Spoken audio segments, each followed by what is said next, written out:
Welcome to the deep dive. I've always been, well, maybe a little envious of Winston Churchill. Oh, yeah. Not just for the whole wartime leadership thing. Well, that too, obviously. Yeah. But there's this story, right? Him dictating a national address from his bathtub. I think I've heard that one, yeah. Shouting instructions to an assistant. Exactly. Barking things like, don't call them distinguished, they're not. Or, get to the point. And I always thought, wow, imagine having help like that.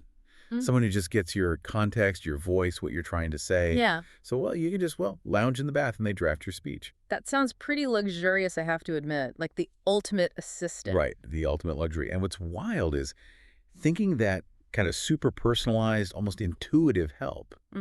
It's not just for Churchills anymore. Okay, I see where you're going with this. It's becoming technically accessible. Precisely. That's what we're diving into today. This idea that what was once this elite privilege is now, technically possible for almost anyone, even, as our source puts it, the poorest villager in Palo Alto. Yeah, right. Thanks to generative AI. Exactly. So this deep dive, we're exploring how Gen AI is democratizing this powerful personalized assistance and how it's really augmenting human creativity, especially for folks who aren't, super technical.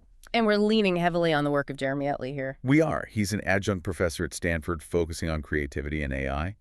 Been teaching at that intersection, creativity, innovation, AI, for about 15 years. So he knows his stuff. Yeah, and his own story with this is quite something. He co-authored Idea Flow, this big book on idea generation. Right, a canonical book, he calls it. Yeah, and it came out just 1 month before ChatGPT hit the scene. Woof, talk about timing. Right, he said it was like writing the definitive book on retail just before the internet basically changed everything.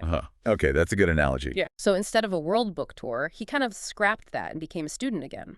Really dug into how this tech changes things for individuals, for teams, for how organizations solve problems. Yeah, that's quite a pivot. But what really jumped out at me from his work is this idea is totally counterintuitive, right? Compared to how we usually use software like Excel or whatever. What's that? The idea that the AI can actually teach you how to use it. Ah, yes. That meta capability, that's huge. How does that even work? How does that change how we should approach these tools? Well, unlike Excel, which just sits there waiting for you to know the formulas, AI can evaluate its own performance. It can understand context you give it. Okay. So you can actually use the AI itself to figure out the best ways to use the AI for you. It flips the whole user-tool dynamic on its head. Mind blown. Okay, so if it can teach itself how to help me better, Yeah.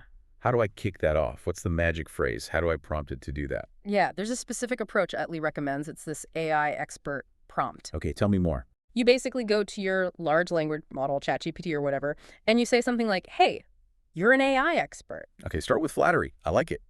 Yeah. Then I'd love your help, a consultation really, to figure out where I can best leverage AI in my life. Right. So as an AI expert, could you please ask me questions, like one question at a time? One at a time is key. Crucial. Ask me questions until you have enough context about my workflows, my responsibilities, my KPIs, all that stuff. Time objectives, yeah. Until you could make, say, 2 obvious recommendations and 2 non-obvious recommendations for how I could use AI in my work. Wow. Okay, that's brilliant because it forces the AI to pull the information out of me instead of me guessing what it needs to know. Exactly. That's the aha moment Utley talks about. It leads to these incredibly illuminating conversations because the AI is actively gathering the context it needs to give you really tailored advice. Obvious stuff and maybe some things you hadn't even thought of. And this actually works, in the real world, for people who aren't AI researchers. Absolutely. The impact can be massive, especially for non-technical professionals. It moves it way beyond just theory. Okay, give me an example, because I hear AI expert prompt, and I still think, maybe that sounds a bit intimidating for, the average person. Think about someone like Adam Reimer. Adam's story is perfect here. He's a backcountry ranger, Glen Canyon National Park, definitely not a coder tech guy. Right. And apparently, he absolutely dreaded replacing carpet tiles in the park lodge. Replacing carpet tiles. Why was that so bad? The paperwork. It was apparently 2 or 3 days of bureaucratic hassle every single time they needed to do it. Just tedious. Oh, okay.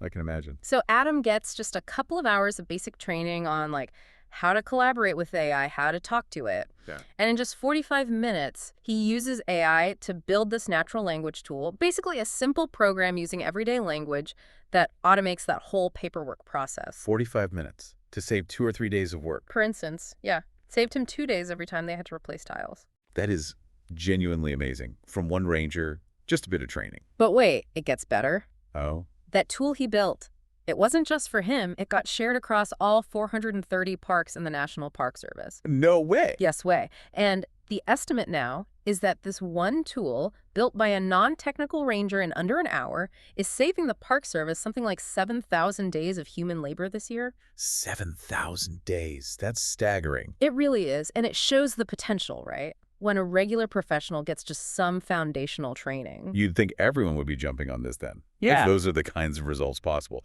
But the research, it paints a different picture, doesn't it? There's some kind of gap. A huge gap. Utley calls it the realization gap. Yeah. The research shows AI can make people, on average, like 25% faster, 12% more productive, produce 40% better quality work. Huge number. Yeah, sounds great. But less than 10% of working professionals are actually getting those kinds of meaningful productivity gains. Less than 10%. Why? That makes no sense. And here's the really weird part, the kicker. For some people, using AI actually made them less creative. Wait, what? Less creative? How is that even possible with a tool that can generate, like, infinite ideas? That's what the researchers wanted to know. When they dug into why some people got amazing results and others didn't, or even got worse, they found this really crucial distinction. Okay. What was it? It came down to how they thought about the AI, the underperformers. They treated AI like a tool, like Excel or a hammer. Okay. Seems logical. It is a tool. But the outperformers, the ones getting those big gains, they treated AI like a teammate. A teammate? What does that even mean in practice? That changes everything. Think about it. If a tool like your spell checker gives you a bad suggestion, what do? Ignore it or just fix it myself. Move on? Exactly. You discard the output. But if a human teammate gives you mediocre work, Well, I'd probably give them feedback, tell them what's wrong, how to improve it, maybe coach them a bit. precisely. You provide feedback, coaching, mentorship. You help them get better. That's what the outperformers do with AI. So they don't just take the first output. No. If it's mediocre, they coach it, they give it feedback, and importantly, they get the AI to ask them questions. Back to the AI asking questions. Yes. Instead of just saying, write me a report, they might say, okay, that's a start, but what are 10 critical questions I should be asking about this topic? What? Or what context do you need from me to make this report truly excellent? That's a completely different way of interacting. Tool versus teammate. Okay, I get it. And when you adopt that teammate mindset, it opens up some really wild advanced possibilities. Like what? Like using a large language model to role-play difficult conversations. Seriously, how would that work? You tell the AI about a tough conversation you need to have, say, with a coworker. The AI interviews you about their personality, their likely sticking points, your relationship. Then it actually constructs a kind of psychological profile and role-plays being that person. You have the conversation with the AI. Whoa. And then it gives you feedback from their perspective on how you handled it, where you could improve. Wow. That's next level, a real game changer for things like negotiation or conflict resolution. Absolutely. And it all stems from treating it not just as a task doer, but as a collaborative partner, a teammate. This ties into creativity too, doesn't it? You mentioned some people became less creative. It does. And Utley has this strong belief that, every human has this innate creative capacity. It's not just for artists. Right. He tells this great story about teaching a class at Stanford with Lecrae, the hip-hop artist, multi-Grammy winner. Okay, cool pairing. They were talking about finding inspiration, drawing from the world around you. And Lecrae just drops this line, inspiration is a discipline. Inspiration is a discipline. I like that. It's not just waiting for a lightning bolt. Exactly. It means the most creative people, the ones who seem to pull ideas out of thin air, they're actually disciplined about their inputs. Inputs? What do you mean by inputs? Their experiences, the perspectives they seek out, the things they read, watch, listen to, the inspiration they actively glean from the world. They cultivate these inputs. Okay. So it's about what you feed your own brain. Precisely. And that directly affects the outputs you get from AI models. Everyone might have access to the same ChatGPT, right? Yeah. But why does one person get a bland, generic output and another gets something brilliant? It's often because of what that user brings to the interaction. Their unique inputs, their cultivated knowledge, their perspective. That's what allows them to guide the AI towards exceptional results. So it's not just about the prompt. It's about the person behind the prompt and what they've put into their own head first. That's a huge part of it. Your inputs shape the AI's outputs when you treat it like a teammate. Which brings us nicely to this idea of getting beyond just good enough ideas. Right, because AI makes good enough incredibly easy to achieve. Yeah, and my favorite definition of creativity, actually, Utley mentions it too. It came from a 7th grader. Oh, yeah. Her teacher asked the class, "What is creativity?" And this girl put a Post-it note on the board that just said, "Creativity is doing more than the first thing you think of." Ha. That's fantastic and profound. Isn't it? Out of the mouths of 7th graders. It perfectly captures this cognitive bias we all have. Psychologists call it things like functional fixedness, getting stuck on an object's usual purpose. Or the Einstein effect, getting stuck on the first solution that comes to mind. Exactly. Or Herbert Simon's idea of satisficing. We don't aim for the optimal solution, we just grab the first one that's good enough. And AI makes getting to good enough faster and easier than ever before. It really does. Which is great if good enough is your goal. But if you want something truly great, world-class, Yeah. exceptional, then good enough isn't good enough. You have to push past that first idea. You need to use the AI teammate to generate volume and variation. Lots of different options. which takes more effort, right? Yeah. You have to sift through all that, sort it, evaluate it. It takes time and judgment, absolutely. The definition of creativity, doing more than the first thing you think of, isn't changing. But our ability to do that, powered by AI as a teammate, is potentially massive. So the message to creators isn't be afraid, it's dive in. Dive in, lean in.